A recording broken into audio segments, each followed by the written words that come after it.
Welcome to First Responder Financial Freedom Podcast. We talk to first responders all over the nation who are investing and working on businesses outside of their first responder jobs. Our goal is to motivate and educate each other and help provide a better financial understanding for a better future. Now here are your hosts, Mike Webb, Tyler Thrush, and Aaron Foster.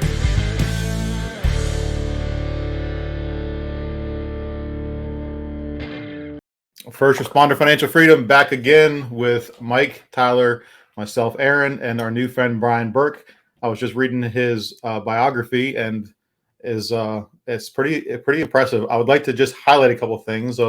He's almost done $1 billion worth of real estate deals in his 30-year career. He's got over 4,000 multifamily units and 700 single-family unit homes under his belt, and a slew of other stuff. And I don't want to read it verbatim just because I want to kind of get into this and see how Brian took off as a skyrocket from the police department, EMT, dispatcher, and now big baller in California. So, Brian, thanks for coming on and hanging out with us for 55 minutes. I appreciate it. We appreciate it. I appreciate you having me here. All right, so let's start this off. Like, you were a blue-collar dude just like us, started the police department dispatching, EMT. So how did you get into that initially? Well, I was working in a grocery store, and I was had dreams of being a real estate investor, but it was just taking a lot longer to figure out how to do it. So I had to make a living somehow, and working in the grocery store wasn't going to quite do it.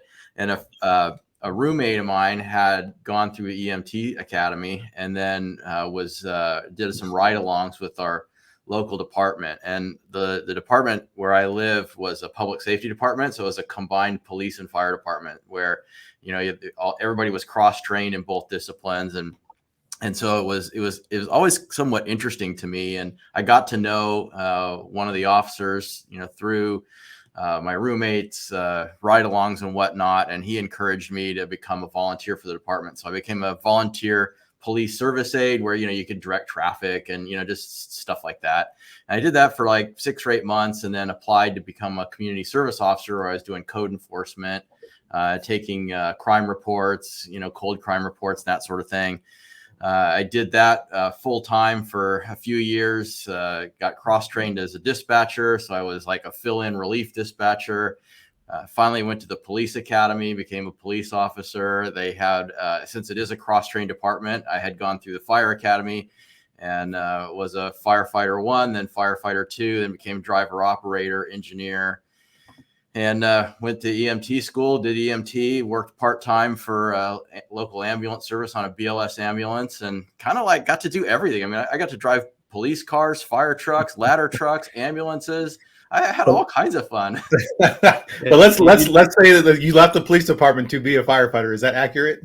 Well, it's since it's a cross-trained department, it's like we get to do both without leaving either. So it was kind of cool. So we would do like a couple of years rotation in one, and then a couple of years rotation in the other. So it was actually pretty cool. Which one did you like better? You can say fire department. It's cool. We won't hold it against you. You're on mute, Brian. Yeah, sorry about that. Had to take a FedEx delivery. See, multi-purpose here today. So run that question by me one more time. Which did you enjoy better, the police or the fire side? I actually like the fire side better. Yes.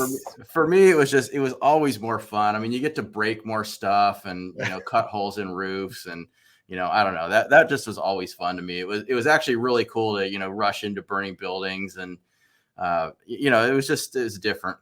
The different experience for sure. Yeah. I always say cutting a hole on a roof is probably the most fun you can have with your clothes on. I love it, man. I have a buddy in Sunnyvale who does that, and it's the coolest thing. They built this brand new station, and they legitimately have a tactical shooting range underneath their station. So he's a fireman, and they have a shooting range underneath the station, I believe. That is awesome. That is awesome.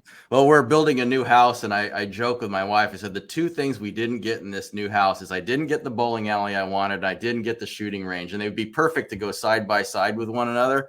But what are you going to do? Just build a new house is cool. It's just build another one. So, Brian, how long did you do that for? I was there for 14 years. full time, and then I did about 4 years as a reserve officer after I left the full time job. And that was what, 2006 you left? Yeah, 06 was when I finally turned in my badge, and I couldn't dedicate the time anymore. You know, the last 4 years I was a volunteer reserve police officer, and it was just getting more and more difficult to find the time to go in and work a shift, and had to do the right thing, hang it up. So how long in that career did you, or I guess, when did you start to kind of get that entrepreneurial taste for, I'm assuming it was real estate, but was there something that kind of segued you into that realm first, or was it real estate?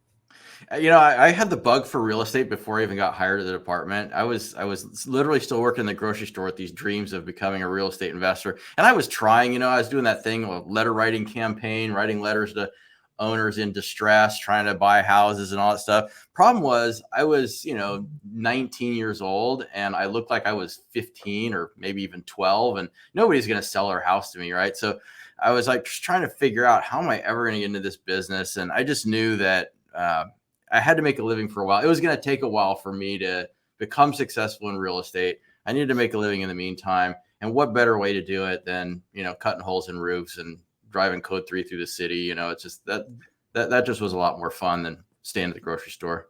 I had one of the same issues. Like, I had to grow my beard out when I was in my early 20s because I had that baby face like you did.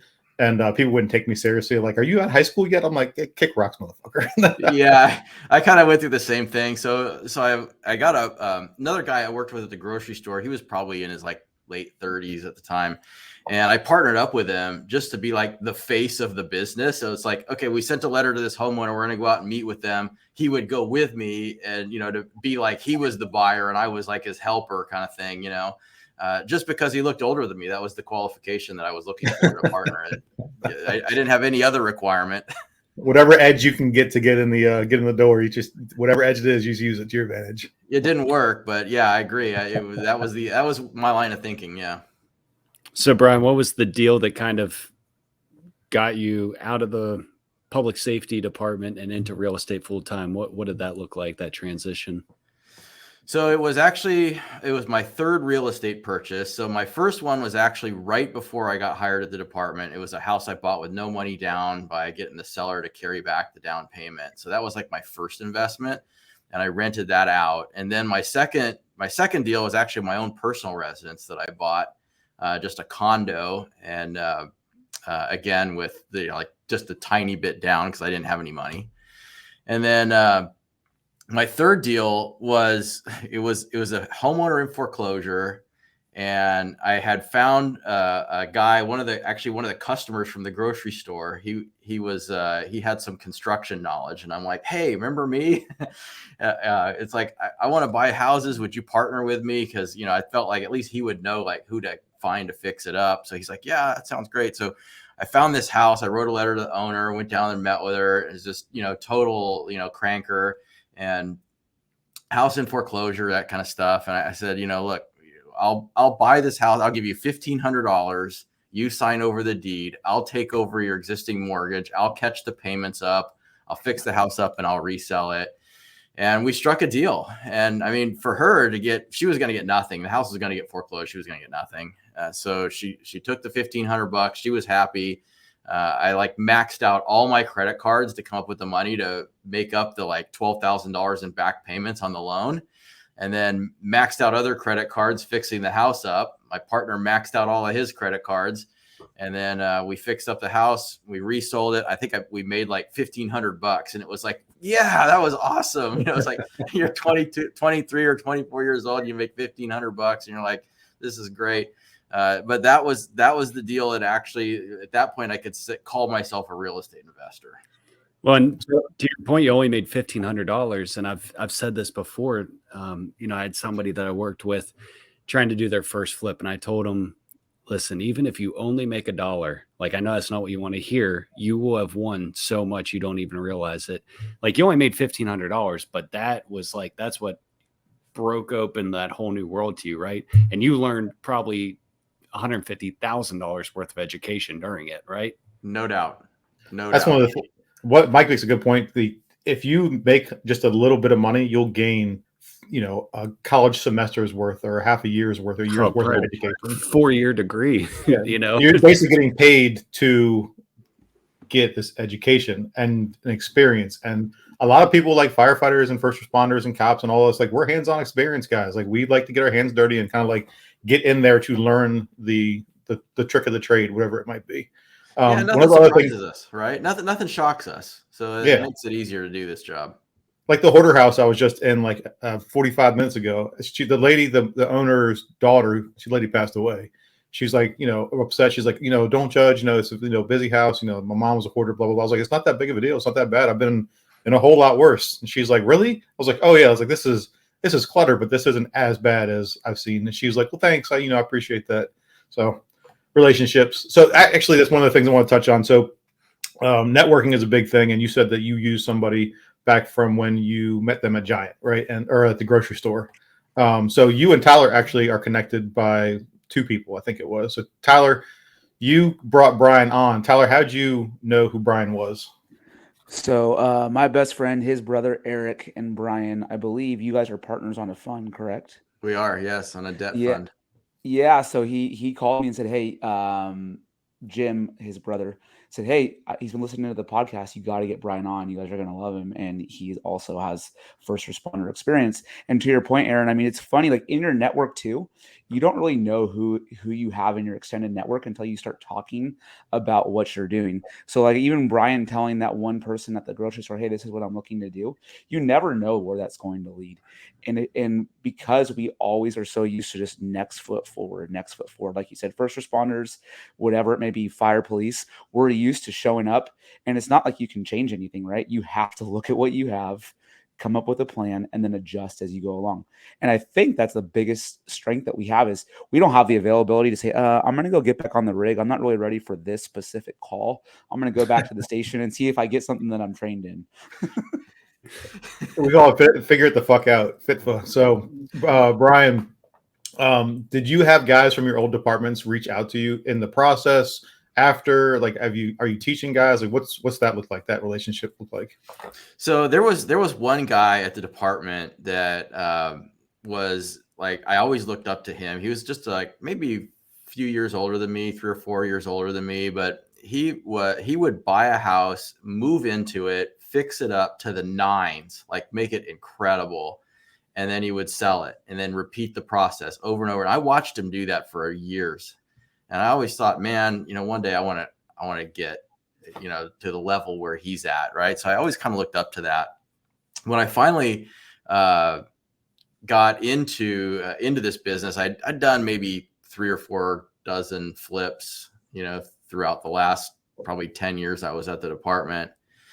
And I finally, when I quit, I turned in my 2 weeks notice or whatever it was. It might have been 2 or 3 weeks notice, whatever it was. And I sent out an email. We had this is literally, you'll laugh. We had just gotten email, right? This is like email wasn't even a thing, back then. We had just gotten email. So I sent out an email to like all of the guys at the department. And I said, hey, just so everybody knows, you'll hear from the room anyway, but I put in my 2 weeks notice. And by the way, I rented out a room at the community center. I'm going to give a talk on real estate investing. I want all you guys to come. And they were the only people I invited. I invited everybody in the department. So that day comes and I show up and I have like all these little slides, like literally like on transparency, like plastic film transparency with the overhead projector, like projector. Yeah. Totally. Yeah. Cause that's what it was at the time, And exactly. So I set all this up and I gave a talk. I was much to my surprise. The room was full. Like everybody I was going to ask you there. Yeah. Everybody I worked with was there. I think a lot of it was just, they were curious what I was going to do next. And I showed them like, look, this is what I've been doing this whole time. I know I've been working with you guys at night, but in the daytime, I've been out here doing this. And I buy these houses, I fix them up. Here's some before and after pictures. Here's some news articles about what the real estate market's doing, blah, blah, blah. I said, I want to raise money because I didn't have any. I'm like, I want to raise money to flip more houses. And if you guys will invest with me, I'll take a minimum of $5,000 and I'll split the profits 50-50. And I'll be damned if I didn't get $500,000 in investment commitments at that meeting. First shot. And I joke, I say, and now I've got 28 investors with guns. Right. And guaranteed security. Well, guaranteed that my life was going to end if I screwed this up. It's like I cannot lose these people's money, because not only are they armed, but they know exactly how to use their weapons, and they know exactly how to get away with it and make sure I'm never found. So I cannot lose their money. So that instilled in me very early on that capital preservation was a life or death matter. And so that was my first real estate fund. I put all that money into a bank account, and then I would take it out in cashier's checks. I would go to the courthouse steps. I would buy a house at the foreclosure auction, fix it up. I'd get a loan on it to get the cash back. I'd take that cash and recycle it and do it again and again and again and again. And I was buying probably a couple dozen houses a year with that 500 grand in California, by the way, where, at that time prices were like 250, 300. Not like. Is this the San Jose area, or are you all over, or where are you focused on? I was north of San Francisco, kind of in Northern California, North Bay, San Francisco Bay Area, North Bay, and then up the Central Valley. Nice. So Brian, we've mentioned a fund twice. Yeah. So you said there, like, you started a fund. I don't know if you actually like SEC type fund, and then also you mentioned a debt fund with your partner. Could you just kind of describe for anybody not familiar with what that is, kind of like a 30,000 foot view on those two? Yeah, the 30,000 foot view, like literally was the case in the case of my very first fund, was the one from all my coworkers. They basically, I form an LLC. They write a check or send a wire to the LLC's bank account, and the LLC now has their money. So that's a fund, right? So the LLC has all these investors' money. My job is to manage the fund, use the money for the intended purpose, whatever it is that we're investing in, and produce a return, and then make sure that return finds its way back to those who are rightly entitled to it. So it's a method of investing in real estate using other people's money, but it's also a very, very heavy responsibility, none of which that any of us four guys on this podcast are not used to. I mean, we're used to having people's lives in our hands, and in this case, you're having their livelihood in your hands. So it's a responsibility, to be sure, but it's a great way to build a business. All right. So do you have to identify what kind of assets you're going to put it towards? Because you can't be like, yeah, hookers and blow, and then be like, okay, we're going to buy real estate now. Like, did you have to identify that when you started this process? Yeah. So there's two kinds of funds. There's what's called a blind pool fund, and there's three kinds. There's a blind pool fund, a semi-blind pool fund, and an identified asset fund. And so the differences between those are, in an identified asset fund, you will identify exactly what you're buying. You'll say, put money into this fund, and we're going to go buy 123 Main Street. We're going to fix it up. We're going to rent it out. This is what we're going to rent it for. This is how long we're going to hold it. This is when we'll sell it. This is probably what we should be able to sell it for. And here's the return you should expect to get. That's an identified asset fund. A blind pool is the exact opposite. A blind pool is basically, give me money, I'm going to go spend it.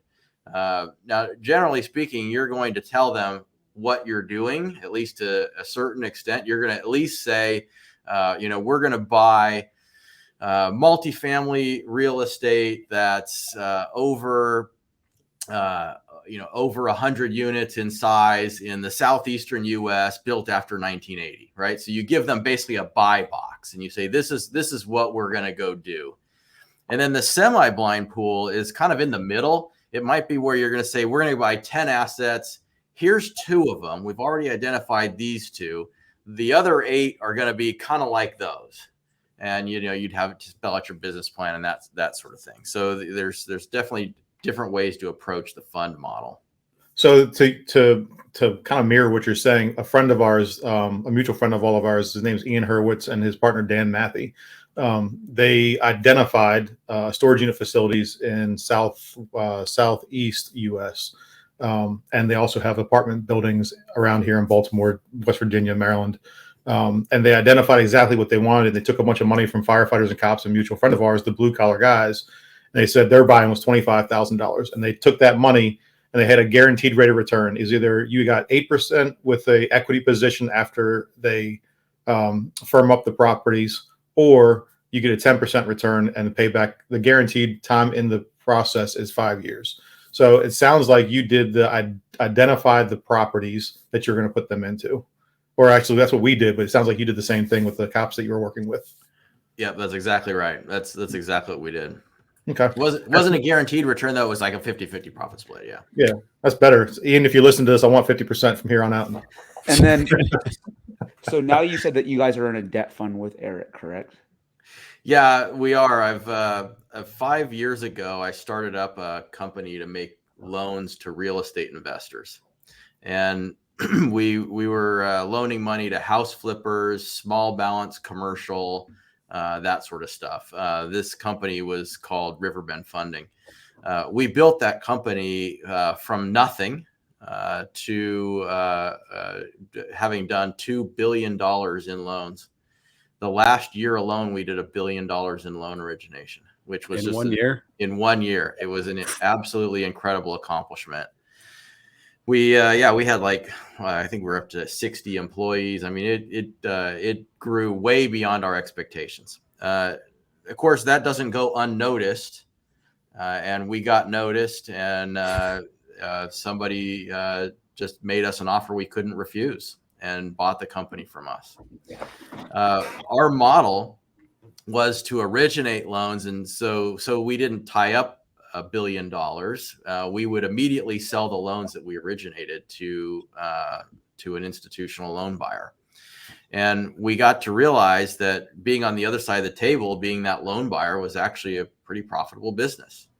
And so post sale, Eric and I have teamed up to launch this fund to buy loans from my old company. So that's exactly what we're doing, is we're buying loans from my old company. And the reason I'm doing it is twofold. One is because it's a great business model, but second is, the real estate market is going through some shaky state of flux right now. Some prices are declining, interest rates are climbing. There's some uncertainty in the market. And I just feel like from a risk mitigation standpoint, one really great place to be right now is in real estate debt. We get immediate income day one, and we have more security because somebody else's equity is in first loss position rather than ours. And so it's just a spot that I really like to be in right now. I feel like it's a good fit for, the time. So, Brian, first off, that's an amazing number, like $1 billion written in 1 year. Like, I have a hard time even wrapping my head around that. I guess you funded the entire construction of Las Vegas or something. But so whenever you go sell paper or a note on the secondary market, can you just explain kind of how that works? They obviously aren't buying it dollar for dollar. You're buying like $100,000 mortgage. You might be buying it if it's performing for 80,000 or whatever the case may be, whatever the balance is, correct? No, actually they're not. We're basically, it's actually sold at par, and there's a lot of money to be made without loan performing discount. Or non-performing? For performing loans. Yeah. Performing loans. So basically it kind of worked like this. We would originate a loan at, let's say 8%. We would sell it to a loan buyer at, let's just say 6%. And the 2% is ours to keep in perpetuity as long as that loan is still outstanding. So that was our business model.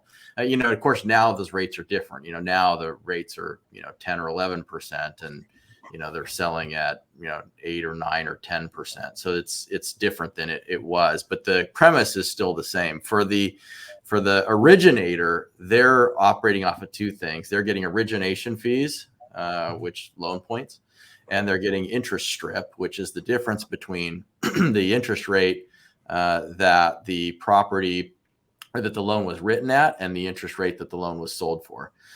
On the loan buyer side, their business model is just basically a cash flow model. So let's say we buy a loan at 9.5%, we can actually go borrow against that loan from a bank at, call it 7.5%.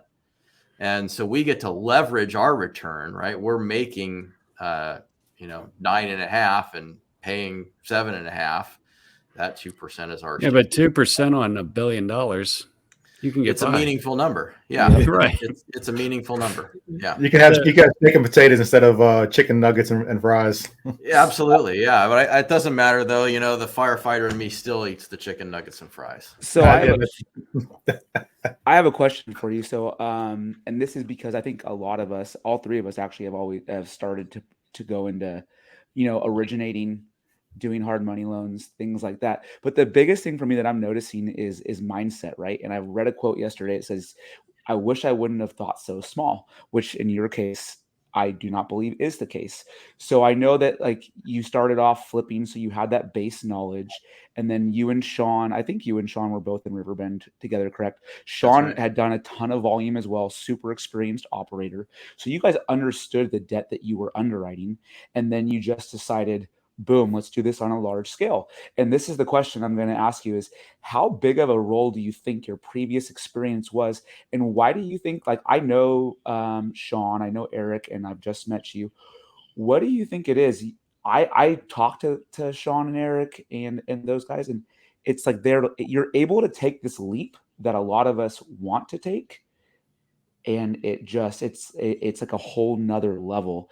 Do you work on mindset, or was it just, I'm going to succeed no matter what? Well, I think that's part of it. And part of it, I just really enjoy this stuff. And, when you're doing what you like, you become good at it, and it's just second nature, and you get up every morning and you do it. I mean, I think that had a lot to do with it.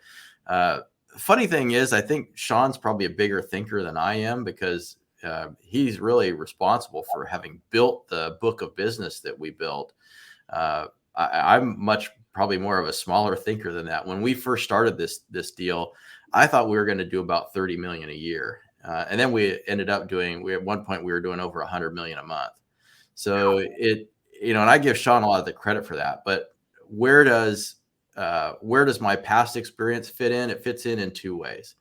One, having the experience of being a house flipper myself, having flipped 700 houses, having bought at least 600 of those houses from foreclosure. I understand the nuances of non-payment and foreclosure and how to navigate getting people out if you end up taking the property back, which unbelievably we never had to do. That experience was very valuable. It didn't end up having to come into play, but the way that it was valuable was my role for that venture was to bring the capital. And so to raise the money to be able to make those loan originations took a lot of history with a lot of people for them to trust me and hand over fistfuls of money for this loan venture. Back to network and relationships. It's all about relationships. It's all about track record. It's all about trust. So people would say, we would tell them about this opportunity. And they're like, wow, that sounds really interesting. What do you know about doing loans? Well, my partners know a lot about doing loans. What I know a lot about is I know a lot about real estate investing, foreclosures, taking real estate back. This other partner, he knows a lot about, managing people. And this partner, he knows a lot about managing capital markets and loan underwriting and that sort of stuff. Everybody had their specialty. And that was the secret sauce that made our business so successful. So it takes more than one person's background to build a company like that.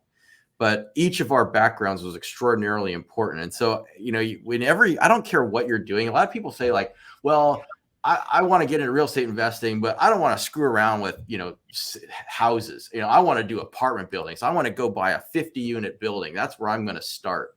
I'm not going to waste my time with that small stuff. But the reality is every little small thing you do is building upon the last small thing that you did. And I wouldn't have done any of the stuff I've done in the last 10 years if I didn't do all the stuff I did in the first 10 years. And that's just kind of the way this business works. That first $1,500 was important. It was. So I want to kind of break down in layman's terms how lending works. So correct me if I'm wrong. I'm going to go over a scenario. I'm going to use round numbers. So $100,000 is what somebody wants to borrow. They get charged 10% and 2 points. So a point is a percentage.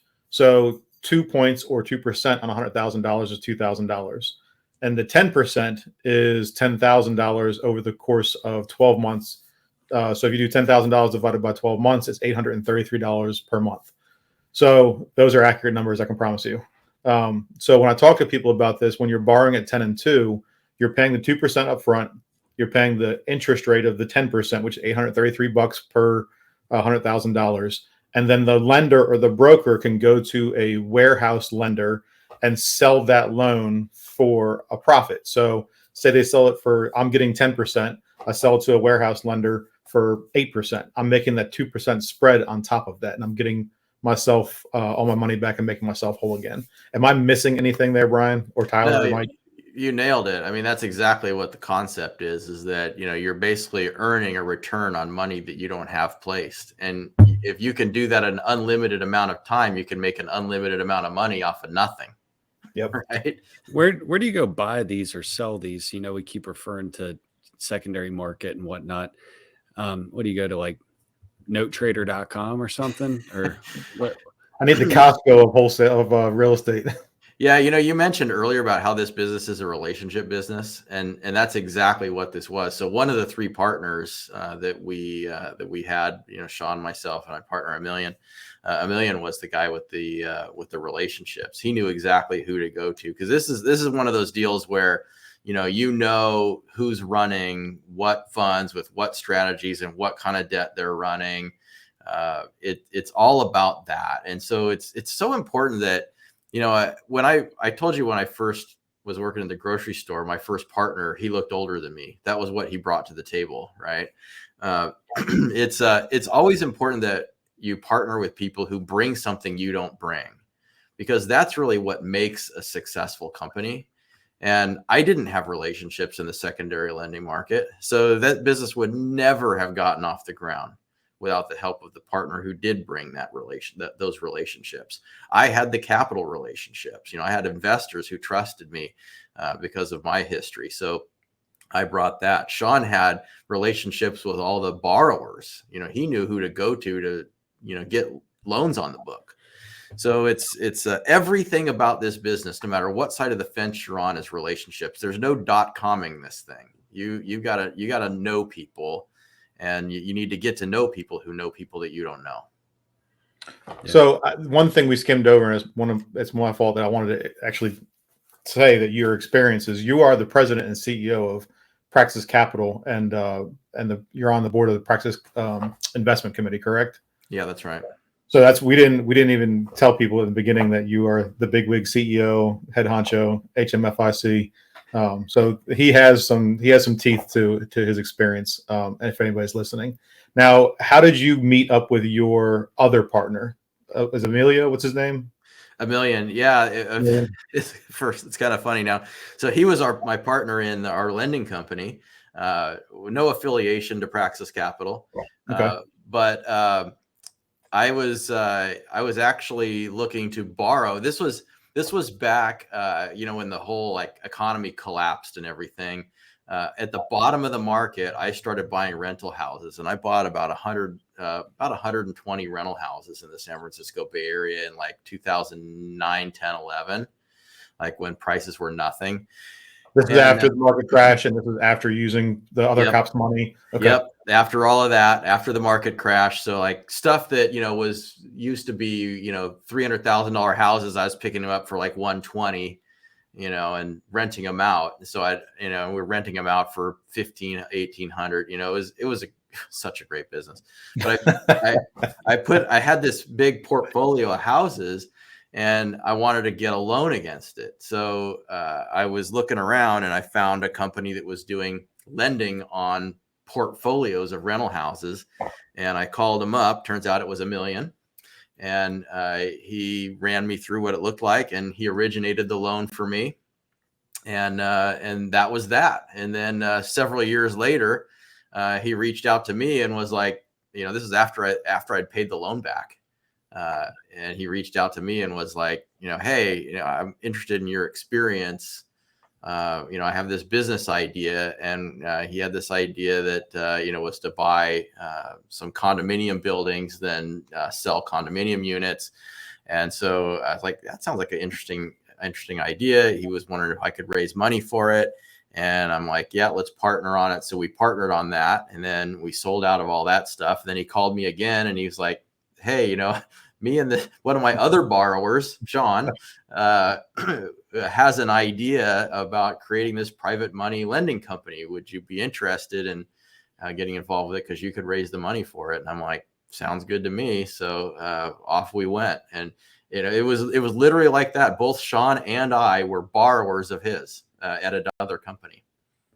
That's a great trajectory to kind of form a business out of, is because he felt you out, you felt him out, it kind of worked, and then you just decided to make a company out of it. So my hat's off to you guys for recognizing that. It also means you never know who you're talking to. You might think you're talking to a vendor, a lender, a whatever, and you just don't know where that relationship can lead to down the line. To that point, so I do a lot of my own hammer swinging. So I do a lot of my own renovations and building and stuff like that. And a lot of times I'll go work on my properties and the renters have no idea who I am because my property manager handles all the communication. So I had one lady who was an absolute, we'll say jerk is the nicest way I can say it. She was a jerk. And I was like, okay, for no reason whatsoever. It was screw you, dude. And I was like, what did I do to you? I don't know if she's having a bad day or what, but I was like, well, I guess your contract's not going to get renewed next year. But that's the thing, is like, you try to treat everybody with respect and, just feel them out. Like you're not going to combine on every single level with somebody. It's just not possible. But like, you find your commonalities, you look for those, and that's how you build a friendship and a relationship. You don't look for the opposition. If you look for the opposition, you're always going to repel people. So always make the effort to see, what do we have in common? Obviously, now I know Brian is an author. Does $1 billion in sales. He's a former cop, former EMT, likes to shoot guns, likes to go bowling in his house. These are things I'm like, I can relate to that. That's a dude right there. Like he might be a rich guy in California, but like, he's just another dude. Like here's the things we have in common now. And I like that. And you just don't know who you're talking to nowadays. I mean, you can have I met a guy who was in overalls that were dirty. He's one of the richest guys at an auction buying up farm equipment because he owns so much farmland. And I was like, would have never known. I got introduced to him, and now like I've got a contact if I ever want to start farming. Yeah, right. Exactly. And you never know. I mean, who knows what's going to happen? I mean, one day you might get into doing passive real estate investments and buying farmland, and you might need his advice to or partnership to say like, hey, I want to buy farmland. Could you partner with me on it to make sure we're buying the right farmland? He would know what to look for, right? You just never. I got a guy, Brian. I'm going to call Brian real quick and see if he'll fund the deal for us. It's always a good rule of thumb, just treat people the way you want to be treated. Like your mom said, it doesn't hurt. And don't go into all these ventures expecting to get something back either. Yeah. If it does present itself or manifest into a business relationship, awesome. So Brian, I know we're on a tight time schedule with you, but we've only hit the tip of the iceberg here with what you've done, and kind of like, what does your business look like now? I know you're an author with Bigger Pockets. You do a lot of the syndication model from what I gather. And, can you talk a little bit about the hands-off investor and what that looks like and how it correlates to your business today? Yeah, my business is primarily managing private real estate funds. So after I raised the $500,000 from all my ex-coworkers, I grew my business over the years into multifamily and buying apartment complexes. And I do that by raising money from investors. And my base of investors grew from 28 cops to now over 2,500 people in all walks of life. Probably 3/4 of those people are accredited investors, meaning net worth exceeding $1 million. And when I got started in this business, I didn't know a soul that had more than $100,000. I mean, most people I knew couldn't rub two nickels together. So it's just been a long process of building up a business and building up a following of investors. And they've been investing in my real estate syndications for years. Thank God I've gone 24 years, I think, of using investor money. I've never lost a dime of investor principal. But I've seen friends of mine lose money investing in other people's deals. And one friend of mine in particular was somebody I worked with back in the grocery store. She lost her entire life savings when she did a 1031 exchange out of fourplexes that she owned and put money into a passive real estate offering that was a TIC investment in senior housing. turned out that the fund manager was a convicted felon with a priors for wire fraud and, all kinds of financial crimes.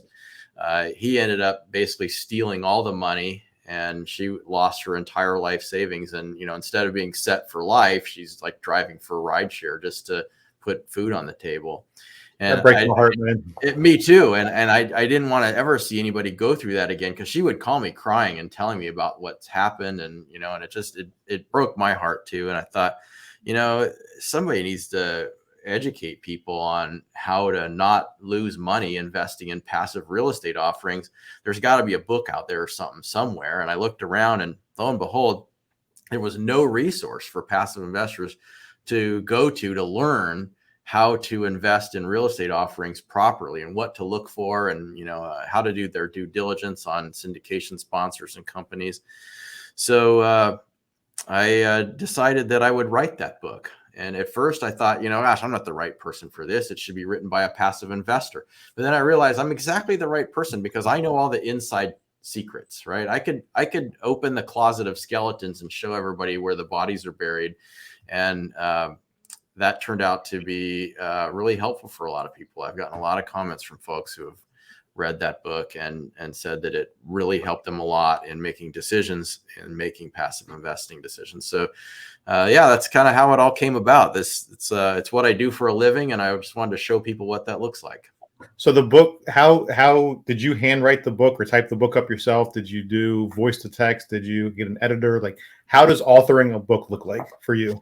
It looks like, getting done at the office at 6 o'clock, going home, pulling out my laptop, writing till about midnight, every airplane flight, writing. I had to go to Israel. It's a 14-hour flight. I got at least a chapter and a half done on the plane back there. I go to Hawaii and sit on the beach, and I would be writing the whole time. I'm the only guy out there on the beach with a laptop in my beach chair.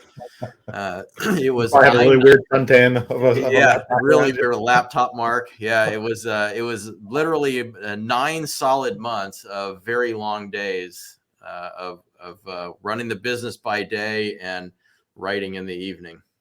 When you first started this, I mean, obviously you're a numbers guy now. When you first started this, were you a numbers guy? Did you understand it? Did you have to have somebody explain it to you? I didn't know anything about it. I knew nothing about commercial real estate. I knew nothing about real estate finance, how the numbers worked. When I was flipping houses, a real estate agent I was using to sell my homes was a CCIM, which is a commercial real estate designation for real estate agents.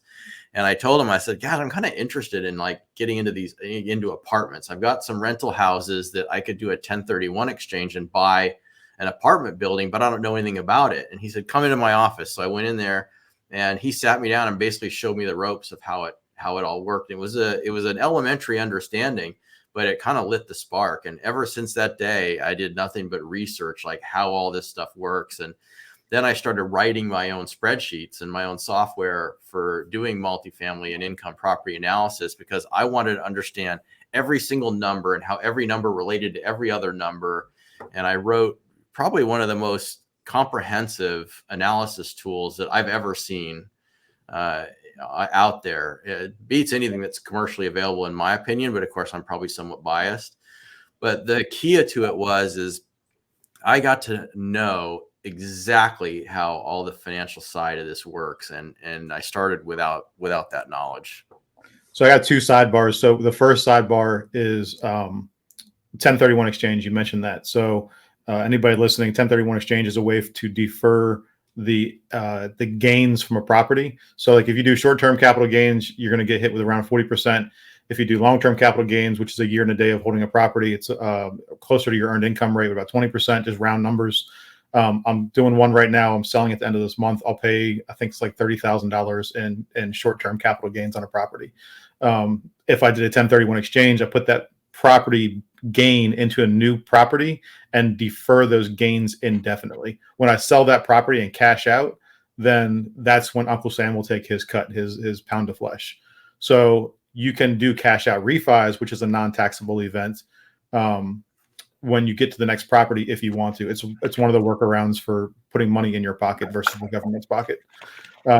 So that's a great tool to have, as a 1031 exchange in your back pocket. So hats off to you for figuring that out. The second thing I want to say as a sidebar was you went from emailing, you had just gotten email in the police department, to building your own spreadsheet. So that's a long way to come. That's a big jump. Yeah, it's when I was working dispatch graveyards, in between 911 calls, I was reading a book about 3 inches thick on programming, Microsoft Visual Basic, Excel, and Microsoft Access, and I learned by reading books how to do all this software programming, and it paid off big time because I've been able to use those tools in this business, and it's given me an incredible competitive advantage. I'm trying to get my nephew into coding and writing programs, because my grandfather was one of the first 5 engineers to create the IBM computer, and obviously skipped us. And I'm blue collar, white collar life just wasn't for us, I guess. But I'm trying to get him into it, and he's taking it on full throttle. So hats off to all of you people who are looking at jobs, who are forward thinkers about what kind of market ChatGPT is going to replace that thing, man. Oh my Yeah, God. that's true. It's going to program for you. It will. I actually used it to do that the other day when I needed a snippet of code for something, and I'm like, I can't figure this out. I asked ChatGPT, and I'm like, oh, perfect, copy paste. It's Dude, crazy. the more I go into it, crazy. the crazier it is. Yeah, it is. It is just crazy. But the approach I was taking was, no one knows what I need better than I do. So why not create it myself? So that's why I created it myself. That's awesome. It's crazy. You could have used it as code. an excuse, right? Like you could have used it. I don't know how to do any of this. I'm just going to throw my hands up. But you just said you read a 3-inch book on graveyard, and you made it happen. I mean, I love it. A lot of your story is just the next indicated step. So hats off to you. I think it's pretty awesome that you did that. So 3 inches is enough. If anybody's listening, 3 inches is good. Brian, we got a couple more minutes left. I know you got about, I guess, 8 minutes left. So is there anything you want to talk about that we missed? Anything man, we could probably sit here and chat for the next 2 days, but then your listeners will tune us out. So I'm just having too much fun. It's actually, like being back at the firehouse again. This is actually pretty cool. I mean, we could talk about recipe tips, but I never was that guy. So I'm actually making bread right now, and I'm my bread maker. So I'm giving it a shot. It's like a 1970s bread maker I got from my mom. Pinterest Foster.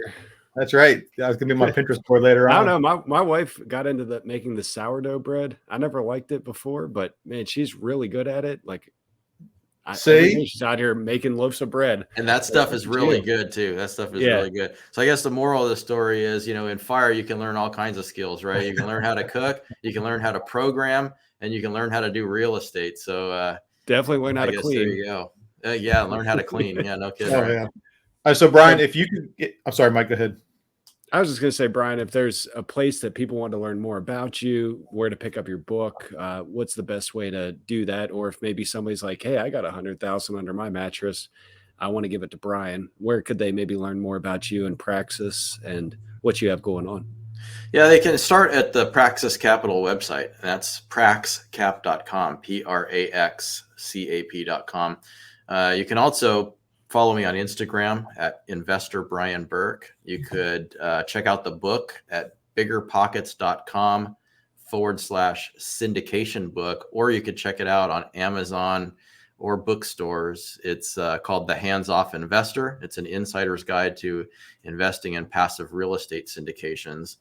You can also catch me once in a while on the Bigger Pockets forums, just answering questions for real estate investors that are curious on how to grow their businesses. We should have you back sometime and talk about time management, because I don't know how you do all that, but I'm sitting here like, holy cow. You got a lot on your plate. It's pretty impressive. But all right, do you think that you being a former first responder helped play a role in being an action taker and decision maker now in your life? There's no question. I mean, as a first responder, we know how to go from sedentary watching TV mode to game on in half a second. We know how to do that. We know how to crush through even things that we think are life-threatening. And we also have the trust of the public. And that was big for me when I first got started. Is people would say, like, how do I know I can trust you to give you money to invest in real estate? Oh, you're a police officer or you're a firefighter. Okay, well, you're the good guy. At least that back then we were. Back then, yeah. So it's like, you're the good guy. So it just helped build that trust immediately. So it really was a big help, actually, early on. I think if you have a background in as a police officer, firefighter, EMT, paramedic, it really does give you a leg up in becoming financially free and successful in real estate investing and investing in general, because you have a set of skills that not everybody has. And if you can put them to use in the right way, I always say, use whatever it is you got. Right. And that's what I had. I know I had the ability to get people's trust because of what I did for a living at the time. And that was my advantage. I didn't have the Harvard education or the silver spoon or the trust fund or the rich friends. I didn't have any of that. Bootstrapped. Everything you did, you bootstrapped. So I'm going to wrap up with my final two questions so you can get to your next appointment. If you can go back and give your younger self advice, obviously you're a dashing young 30-year-old man right now.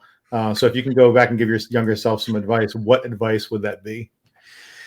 It would be that when you think that you are about to reach the end of your rope, like it's just not going to happen for you, give it another day, because right about the time you're going to give up is actually right about the time you're about to reach a breakthrough.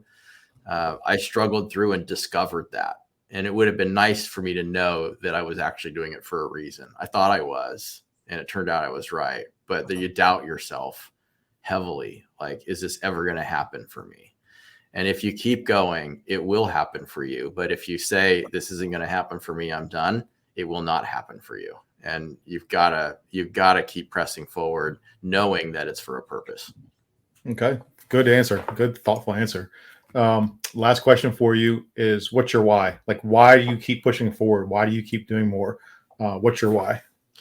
Well, what else am I going to do? I mean, I believe since I was young that Social Security would be bankrupt by the time I would qualify for it. I had no relatives that could rub two nickels together, so I knew I wasn't going to inherit anything. I had to make my own way to provide for my financial security. So there's no other option. That's my why. That's your why. That's a pretty stout answer. Hammer it home. All right, Mike and Tyler, do you guys have anything else in the last couple minutes? No, I mean, thanks a lot for coming on the show. I learned a ton. We appreciate your time, and hopefully we can have you back on soon. That sounds like a plan. I appreciate the invitation. Thanks for having me here. It was great to meet all you guys. Yeah, thank you. It was definitely a lot of stuff that we could have went an hour on each one of those topics, but I know we can't today, but like Tyler said, maybe in the future, we certainly appreciate it. And thank you. You got it, guys. Thanks much. Brian, the Silver Fox Burke, thank you for hanging out with us for now. We'll talk to you soon, buddy. You got it, man. Talk to you guys later. Say it.